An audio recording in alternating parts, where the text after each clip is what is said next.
সকালে ঘুম থেকে উঠে এই ফোলা ফোলা মুখ নিয়ে আমি আর বর চলে গেলাম মাছ বাজারে।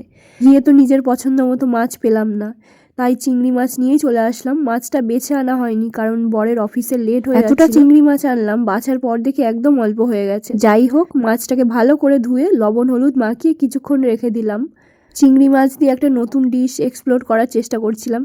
ভাজার সময় এত সুন্দর স্মেল বেরোচ্ছিল, মনে হচ্ছিল তখনই খেয়ে ফেলি সব। ছোটবেলার একটা কথা মনে পড়ে গেল।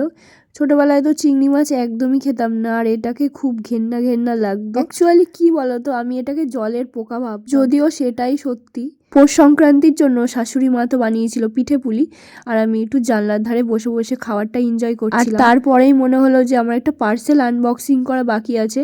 আমি অনেকদিন ধরে একটা ফেস প্যাক খুঁজছিলাম, ফাইনালি একটা ঠিকঠাক ফেস প্যাক পেয়েছি আমার মনে হয়েছিল, ওই জন্য অর্ডার করেছি। অনেকেই হয়তো চিনে থাকবে, শুভজিৎ অর্গানিক কেয়ারের থেকে আমি এই ফেস প্যাকটা নিয়েছি।